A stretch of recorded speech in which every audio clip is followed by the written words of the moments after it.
Guys, कैसे हो आप सब। Welcome to my YouTube channel. Okay, जैसा कि हमने स्टार्ट किया था क्लास 9 का chapter 2 cell the building blocks of life, ये न्यू एनसीईआरटी बुक का था। ठीक है, तो मैंने आपको स्टार्टिंग में बताया था इसमें पार्ट 1 पार्ट 2 जो है ऑलरेडी अपलोडेड है। ठीक है, मेरे चैनल पे वो आप देख सकते हो, वो देख कर ही तभी आना भी ये वीडियो देखने के लिए। ठीक है, तो जैसे कि मैंने आपको बताया था सेल के बारे में पूरा, मैंने उसकी हिस्ट्री पूरी बताई आपको। फिर मैंने बताया कि सबसे पहले लाइफ कहाँ पर बिगिन स्टार्ट हुई थी, है ना, वो सारा बताया आपको।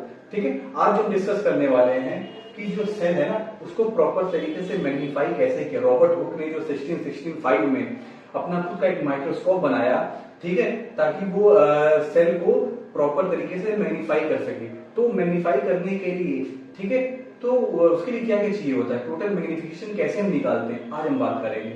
ठीक है, तो सबसे पहले हम करेंगे कि टोटल मैग्निफिकेशन निकालना। ठीक है, किसी भी सेल का टोटल मैग्निफिकेशन हम कैसे निकालते हैं, टोटल मैग्निफिकेशन। ओके, देखो ध्यान से, टोटल मैग्निफिकेशन जब भी निकालते हैं तो हमें दो चीजें चाहिए होती है, एक ऑब्जेक्टिव लेंस और सेकंड आई पीस लेंस। ठीक है, ऑब्जेक्टिव लेंस एंड, ठीक है, इनटू आई पीस, मल्टीप्लाई कर देंगे आई पीस लेंस, है ना। तो ये दो चीजों के हम मल्टीप्लाई करेंगे, हमारा टोटल मैग्निफिकेशन निकल जाएगा।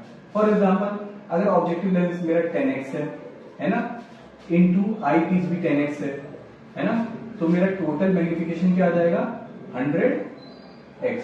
ये टोटल मैग्निफिकेशन आ जाएगा। ठीक है, ऐसे ही हम निकालते हैं टोटल मैग्निफिकेशन। ठीक है, डन। ओके, अब हम बात करेंगे पार्ट ऑफ ए सेल।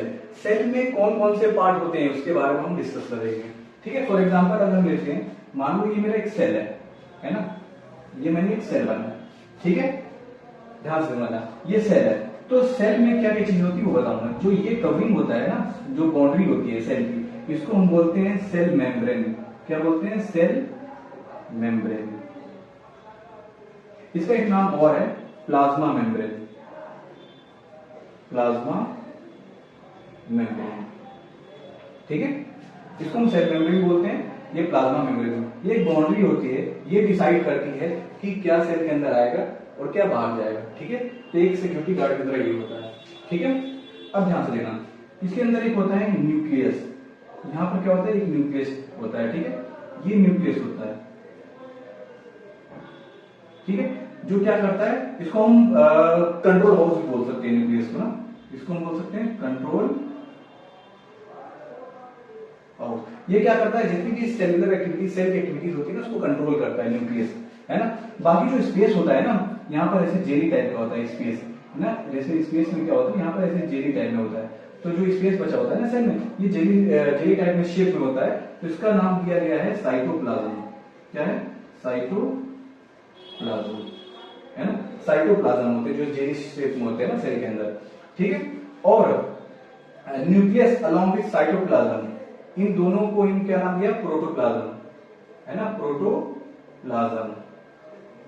जहां पर न्यूक्लियस अलोंग विद साइटोप्लाज्म होते हैं उसको बोलते हैं प्रोटोप्लाज्म। अच्छा, जैसे हमने बताया कि एक कवरिंग होता है सेल मेम्ब्रेन, जिसको हम प्लाज्मा मेम्ब्रेन बोलते हैं। फिर सेल बोलता है कि नहीं, एक से हमारा काम नहीं चलेगा, ठीक है, हमें एक और कवरिंग चाहिए। ठीक है, तो यहाँ पर एक और बाउंड्री होती है, कवरिंग होती है, जिसको हम क्या बोलते हैं, सेल वॉल, है ना। यहाँ पर हम इसको क्या बोलते हैं, सेल वॉल, जो कहां प्रेजेंट होता है, प्लांट सेल में, है ना, सेल वॉल। तो एक कवरिंग और दी जाती है जिसको हम बोलते हैं सेल वॉल। ठीक है, तो इसको आप नोट कर लो। डन, आगे बढ़े। ठीक है,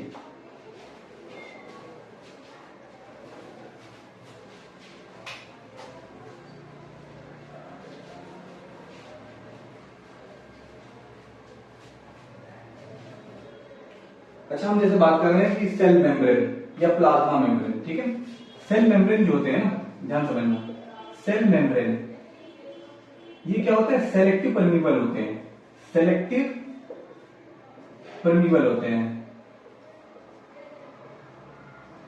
मतलब ये एक सिक्योरिटी गार्ड की तरह होते हैं कि क्या चीज सेल में आएगी, क्या बाहर जाएगी। ठीक है, फॉर एग्जांपल ये वाटर, कार्बन डाइऑक्साइड को फ्रीली इसके पार जा सकते हैं, लेकिन सॉल्ट या शुगर जैसे जो मॉलिक्यूल्स होते हैं वो फ्रीली इसके पार नहीं जा सकते। ठीक है, तो इस सेलेक्टिव परमीबल की जो प्रोसेस होता है, इसको हम ऑस्मोसिस का भी नाम दिया गया है, जहां पर वाटर का मूवमेंट होता है। ठीक है, थ्रू सेलेक्टिव परमीबल के थ्रू। अब हम बात करेंगे एक्टिविटी लेते हैं, एग्जांपल लेते हैं। जैसे मान लो एक बीकर ए है मेरे पास ना, ध्यान समझना, बीकर ए, और एक मेरे पास है बीकर बी, बीकर बी है ना। यहां पर एक जार में, ठीक है, मान लो मैंने यहां पर एक मैंने प्लेन वाटर डाला, ठीक है, प्लेन वाटर, ठीक है, प्लेन वाटर, और साथ में एक पोटैटो की स्लाइस मैंने इसके अंदर डाल दी, है ना।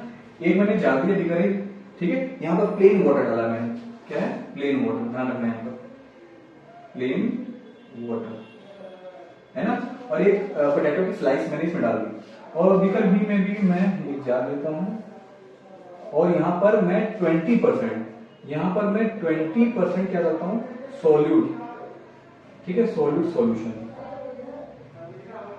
ध्यान समझना, यहां 20% ना सोल्यूट सॉल्यूशन है ना, 20%, और यहां भी एक पोटैटो की स्लाइस है ना। तो आप क्या करोगे, यहां पर प्लेन वाटर है, यहां 20% सोल्यूट सॉल्यूशन डाला हुआ है, ठीक है, यहां भी एक स्लाइस है पोटैटो की, यहां भी पोटैटो की स्लाइस है। कुछ टाइम के बाद आप ये ऑब्जर्व करोगे कि ये जो पोटैटो की स्लाइस है ना, यहां पर इंक्रीज करेगी, है ना, और यहां जो पोटैटो की स्लाइस है ना, यहां पर क्या होगा, यहां श्रिंक हो जाएगा, सिकुड़ जाएगी।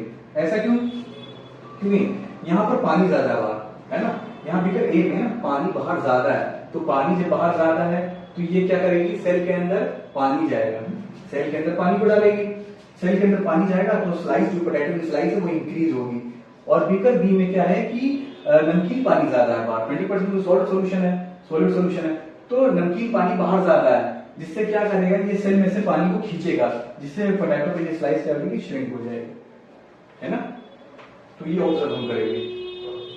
देन अच्छा हाँ, इस प्रोसेस को हम क्या बोलते हैं, the movement of water, the movement of water through a selective permeable, through a selective permeable is called osmosis. इस प्रोसेस को हम पूरा बोलते हैं ऑस्मोसिस, जहां पर पानी का मूवमेंट हो रहा है किसके थ्रू, सेलेक्टिव परमीबल के थ्रू, उस प्रोसेस को ही बोलते हैं ऑस्मोसिस, ठीक है डन। तो अगर ये वीडियो आपको पसंद आए तो आप अपने दोस्तों में भी शेयर करो, और लाइक करो, कमेंट करो, ठीक है, और सब्सक्राइब करोगे ना तो नेक्स्ट अपकमिंग वीडियो जो भी आएगी तो आपको वो नोटिफिकेशन में आता रहेगा, ठीक है। तो वीडियो अच्छी लगेगा तो thanks for watching this video, share करना ना भूलें, ठीक है।